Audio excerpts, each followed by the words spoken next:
నాము ముందుగా will give it to రచ్చ. Yes. హరహర మహాదేవ్. ఇదే నాదం సినిమా థియేటరు. ఇప్పుడు నేను ఎక్కువ మాట్లాడను. ఇది సక్సెస్ షాట్, ఇది తాండవం షాట్ మాత్రం చెప్తా. మనకు సినిమా చూసినంత వరకు మీరు అందరూ ఇది సినిమా అనేది ఇవన్నీ భావన అనేది అన్నీ చెప్పిళ్ళు. బాలేబాబు గారి గురించి ఒక్క విషయం చెప్తాను నేను. బాలేబాబు గారికి నటనలో మన ఇండస్ట్రీలో పోటీ లేదనేది మనందరికీ తెలుసు. కానీ బాలేబాబు గారే నటనలోనే పోటీపడి నటించిండు. అతనే నటించడానికి పోటీపడి నటించింది అఖండవం.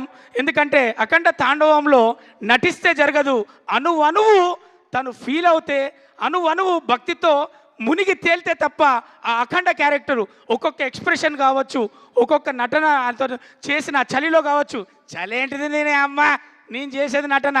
ఒకటే చెప్తున్నా, తెలుగు మన టాలీవుడ్లో నందమూరి రాముడు, మనకు నందమూరి తారక రాముడు ఎలా అయితే బాధ్యతగా మనకు సినిమాలు అందించాడో, తన తనయుడుగా సినిమాలు అది సాంఘికమైన అది ఏ పాత్రలైనా చేస్తూ ఈరోజు అఖండ తాండవం ద్వారా అతనికి కావలసిన స్థానంలో కూర్చొని మన చేత గౌరవింపబడుతున్నాడు.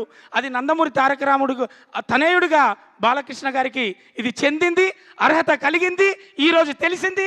అందుకే మనం ఫీల్ అవుతున్నాం. ఇక ఒకటే చెప్తా, ఇది success shot.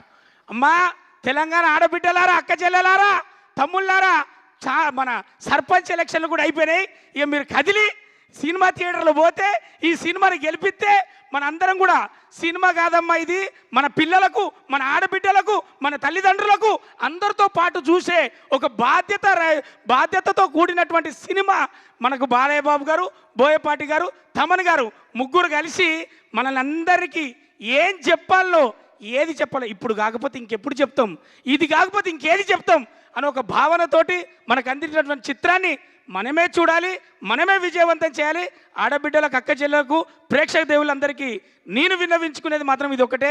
Thank you so much. Thank you so much. ఎప్పుడు ఫన్ జనరేట్ చేస్తూ ఉంటారు మీరు.